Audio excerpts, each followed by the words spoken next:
Uma pesquisa Datafolha divulgada nesta semana mostrou que o pessimismo de brasileiros com a economia piorou após a posse do presidente Lula. De acordo com o levantamento feito entre os dias 29 e 30 de março, 26% dos entrevistados diz acreditar que a situação econômica do país vai piorar nos próximos meses. Em dezembro de 2022, quando Lula já tinha sido eleito, esse número era de 20%. Aumentou para 26% o pessimismo. A pesquisa também aponta que para 46% a situação econômica vai melhorar, mas antes eram 49%. E que 26% das pessoas acha que vai ficar como está. No levantamento anterior era 28%, caiu o otimismo. O Datafolha ouviu 2.028 pessoas em 126 municípios de todo o Brasil. A margem de erro é de 2 pontos percentuais para mais ou para menos. Bom, o Lula aposta no crescimento, né? E durante a reunião ministerial desta semana, ele disse que não acredita na avaliação de especialistas do mercado financeiro que apontam crescimento abaixo de 1% para a economia brasileira nesse ano 2023. Vamos acompanhar então o otimismo do presidente? Roda a sonora. Eu estou convencido que o país vai dar um salto de qualidade. Eu disse para o Haddad na semana passada que eu não concordo com as avaliações negativas de que o PIB vai crescer 0 não sei das quantas, 0,1, de que o PIB não sei das quantas. Vamos ver o que vai acontecer quando a chamada economia micro, pequena e média começar a acontecer nos rincões desse país. Bom, a ministra do Planejamento e Orçamento, Simone Tebet, disse em audiência na Câmara que o arcabouço fiscal é a bala de bronze do governo e que a reforma tributária é a bala de prata. Que medo! Vamos ver esse trecho? O arcabouço fiscal é a bala de bronze para dar a credibilidade necessária para ir adiante, os juros começarem a cair, né, e poder o Brasil voltar a crescer e gerar emprego dentro dessa ótica monetária. Mas a verdadeira bala de prata é a reforma tributária. Se a gente tem essa unidade, os dois eixos estão muito seguros, o que falta dentro desse esqueleto, né? O que falta é isso, nós debatermos, vermos com os setores e com os municípios onde que eles sentem a insegurança para que a gente possa avançar. Olha, a Tebet diz também que tem pouca experiência sobre esse assunto. Dá para perceber, né? Vamos rodar mais uma sonora, por favor? Quando eu recebi o convite por parte do deputado Newton Cardoso, eu falei, eu não sei o que eu vou fazer lá, porque afinal a bola está com vocês, né? A reforma tributária está na mão de vocês. Mas assim, passar um pouquinho e muito rapidamente da minha pouca experiência nesse assunto. Quero encerrar em 5 minutos para poder conversar, como disse, mais ouvir do que enfim, apresentar as minhas certezas, que são muito poucas em relação à tributária, mas aqui só algumas observações.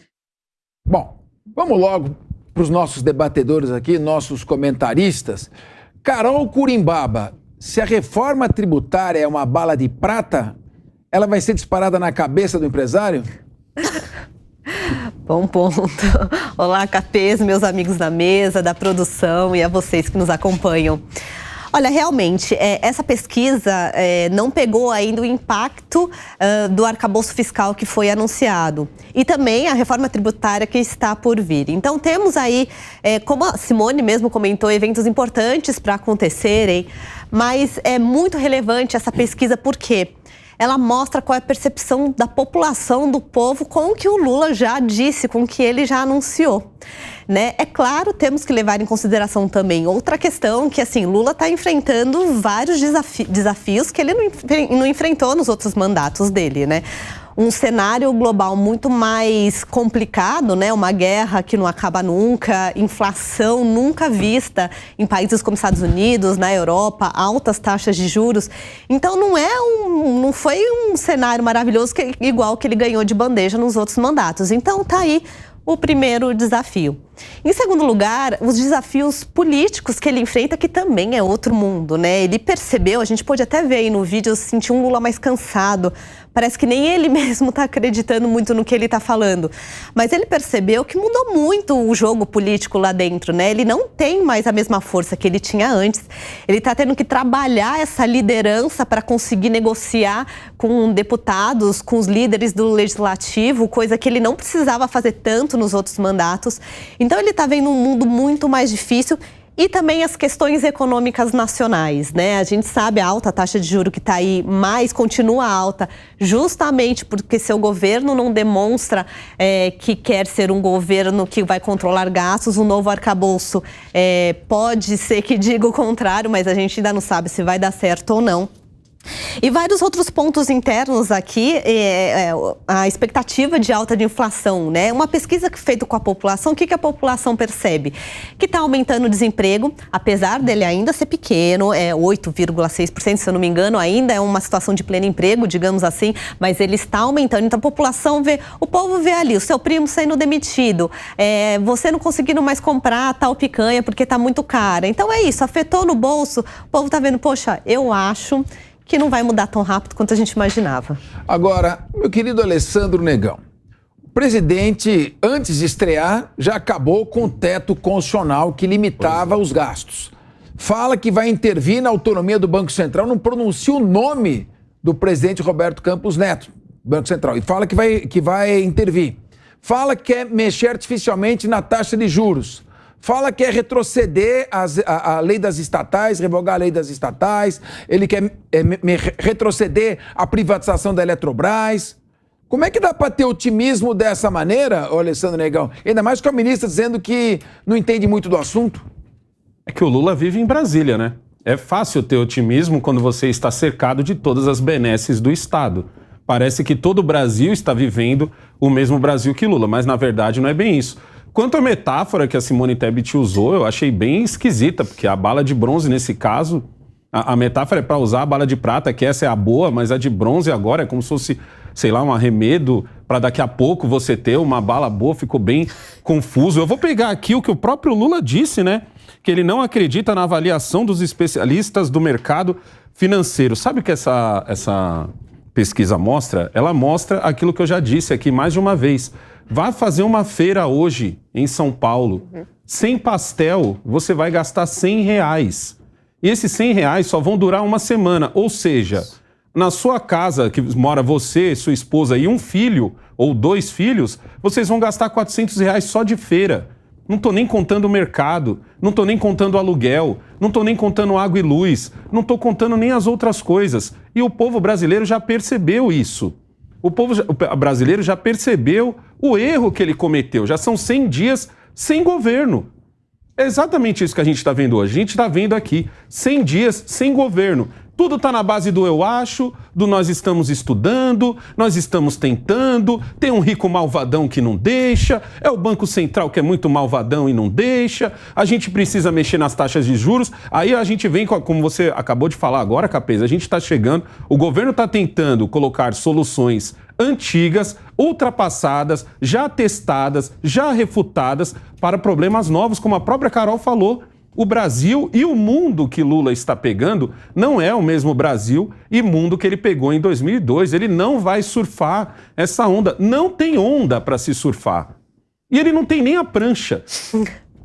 Dani Alves, o governo atual estourou em 160 bilhões de reais o teto.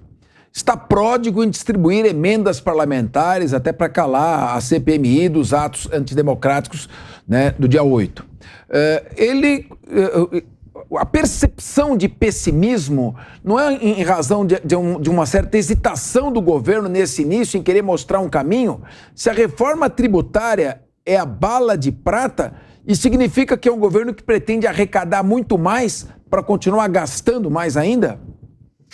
Bom, Capês, cumprimento a todos aqui da bancada, não é? Todos vocês que estão acompanhando aqui o Linha de Frente também.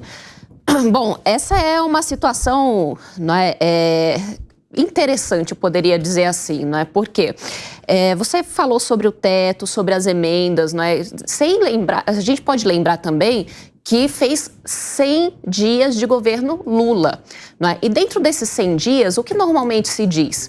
Que é o período em que o presidente ele consegue aprovar a maioria das pautas ou reformas que são necessárias para ele iniciar o governo, porque chega com uma certa popularidade, ainda que nas últimas eleições a diferença entre os dois candidatos foi muito pequena, não é? E além disso, a gente pode verificar também que ao longo desses 100 dias, né, o próprio Lula ele não conseguiu, na verdade, trazer o diálogo que ele esperava que ele conseguiria com o Congresso. A partir disso, o que ele precisa, né, abrir mão de várias estratégias, como você mesmo disse, né, flexibilizar o teto de gastos, né, trazer a questão das emendas parlamentares. A gente já discutiu muito aqui também a questão das próprias estatais, não é, para ele indicar agora os políticos. Então, são muitos cargos que ele tem à mão e que ele precisa agora, logo nesse início do governo, entregar absolutamente tudo para tentar negociar pontos que ainda são muito básicos para o governo iniciar de fato, não é? Porque a gente ainda tem essa sensação de que parece que o governo não começou. Não é? Eles estão tentando negociar vários pontos ali e não conseguem deslanchar. Agora, a ministra Simone Tebet, não é, que com todo respeito coloca, nós precisamos de uma proposta neutra, que não aumente a carga tributária. Assim, esses elementos, a gente não consegue verificar nenhum apoio na realidade. Porque, querendo ou não, não aumentar a carga tributária. Então, como é que o governo vai conseguir efetivamente equilibrar essas contas que eles colocaram dentro desse arcabouço fiscal? Né? São coisas que não batem uma com a outra. Né? O próprio Negão falou aqui, bom, ficou meio estranho esse negócio da bala de prata ou a bala de bronze. Né? Mas, de fato, parece que a ministra ela tem uma confusão muito grande para tratar desses problemas e ela é, na verdade, a ministra do planejamento. Se ela está com essa confusão, imagina os demais. Bom, nós estamos aqui com uma ministra do planejamento, cuja função é planejar, que diz que tem pouca experiência no planejamento econômico. Nós temos um governo que já disse que vai gastar mais, que vai estourar o teto, vai gastar, tem compromissos, gastos sociais, enfim. E a reforma tributária seria um meio de mexer, aumentar os tributos para poder fazer frente a essa gastança. Mas, meu querido Rodolfo Mares, o problema é que a nossa ministra defendeu também uma proposta que seja neutra. Rodolfo, ela está defendendo uma proposta que não aumente a carga tributária do país. Então, vamos ouvir a Sonora? Vamos ouvir o que ela tem a dizer, então, com relação a isso, para você comentar? Ou seja, ela defende uma reforma tributária, porque vai ser a salvação, mas que não vai aumentar tributos. Então, não vamos arrecadar mais, vamos gastar mais, não vamos arrecadar mais. Eu queria entender. Coloca a Sonora. Eu acredito que uma reforma tributária que seja neutra, no sentido de não aumentar a carga tributária, mas que seja justa no aspecto federativo, garantindo um intervalo de no mínimo 20 anos, como parece-me que está se anunciando aqui. Eu acredito que é um bom, pelo menos, pontapé inicial para uma reforma tributária justa que possa efetivamente fazer o Brasil voltar a crescer, um crescimento sustentável, um crescimento duradouro, com geração de emprego e principalmente renda. Rodolfo, eu não entendi. Espreme para ver o que sai. Vamos lá, Capês. Boa tarde Salva ela, aos meus amigos aqui. É nítido. Essa aí foi só a cereja do bolo, porque enquanto vocês falavam aqui, eu fazia as minhas anotações, as minhas humildes anotações. E com essa sonora dela agora, ficou claro que ela acha que ela está em campanha eleitoral ainda. Ela não entendeu que agora ela é ministra do planejamento e do orçamento. Capês, eu vou te contar uma história. Você gosta de contar histórias aqui? Eu vou contar uma história bem rápida, tá? Todo mundo sabe, né? Segredo pra ninguém, que eu já fui segurança de vários jogadores de futebol e celebridades. Aí eu era segurança pessoal. E um dia, nós fomos jantar num restaurante, numa churrascaria muito famosa aqui. Só que o motorista e o segurança tinha que ficar do lado de fora. E a gente em choque num absurdo. Porque no mínimo a gente tinha que ficar do lado de dentro, a gente tava morrendo de fome. O gerente viu a gente enchendo o saco ali e veio com alguns pedaços de carne, pão de queijo. E aquilo ali ficou conhecido como cala a boca segurança. Toma isso aí e cala a boca. Foi exatamente o que aconteceu com a Simone Tebet no governo do Lula. Toma isso aqui e cala a boca. Toma esse ministério aqui do Planejamento e Orçamento e cala a boca. Simples, ela não sabe o que ela está fazendo lá, é um absurdo. Uma ministra que foi candidata à presidência da República há poucos meses atrás, falar que não tem conhecimento dessa pauta, não tem conhecimento desse assunto, que é o planejamento e orçamento. Meu Deus do céu, onde nós vamos parar dessa forma? Culpa do excelentíssimo presidente da República, culpa do executivo, que não teve plano de governo, que não apresentou para nós, nem para quem não votou nele, muito menos para quem votou nele. Ele simplesmente só queria ganhar as eleições e agora ele está vendo um trabalho gigantesco que é colocar uma política digna para nós brasileiros nesse Brasil.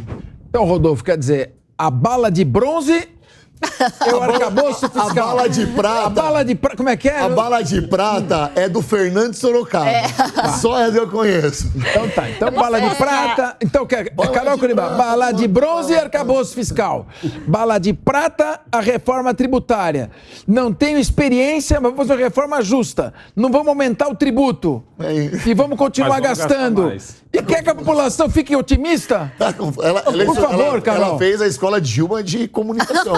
Eu tava pensando Não nada. Carol, por favor. Carol. Aí a gente mostra, ela tá com um grande problema ali, porque na campanha ela representava um lado mais liberal, né? Só que agora ela tá dentro de um governo mais progressista. E qual é a diferença desses dois? Por isso que ela tá, coitada, mas parece que ela tá bem perdida ali nesse assunto. Eleitoral. Olha, gente, uma empresa brasileira, para vocês terem uma ideia, gasta mais de 1.500 horas para organizar todo esse arcabouço fiscal que a gente tem que pagar aí anualmente. 1.500 horas. Tem um departamento todo destinado para isso. Um liberal olha para isso e fala, nós vamos conseguir como governo arrecadar mais como? Facilitando, diminuindo o tributo para as empresas gerarem mais empregos, mais produtos, terem mais empresas no país, a gente arrecada mais assim com maior produtividade. Um progressista, que agora é o estilo de governo que ela tá, não. Vamos aumentar impostos desses, como o Negão falou, desses empresários maldosos, e aí a gente enche mais o bolso e assim o nosso mundo gira. Então, só para mostrar por que ela acha que ela tá com dúvida para que caminho que eu vou seguir. Às vezes as pessoas, a gente termina assim, o Linha de Frente, aí você vai olhar os comentários no YouTube. Aí as pessoas dizem assim, nossa, vocês da Jovem Pan, vocês são muito pessimistas, o governo está só começando, é o governo do amor, isso e aquilo. Não, a gente quer que o governo dê certo. Isso tem que ficar muito claro. Eu quero que o Lula arrebente, eu quero que o Lula chegue lá e dê um show, eu quero que a Simone Tebet dê um show, eu quero que o Haddad cale a nossa boca. Eu quero que o Haddad chegue e dê um show e diga assim, pô, Negão, você não me zoou por causa daquela coisa que eu só fiz 2 meses de economia, pois agora eu tô chegando aqui dando um show. Mas não é o que a gente está vendo. Esse é um governo que fez campanha sem plano de governo, Rodolfo. Quantas vezes a gente não falou isso, Dani? Quantas vezes a gente não falou isso? Os caras estão fazendo campanha sem plano de governo. A campanha Alessandro, só na picanha. Bom, Alessandro, só não vai ter... Entendeu? Depois de ouvir a fala da nossa ministra do Planejamento, creio que aqui ninguém ficou pessimista. Só ficamos confusos.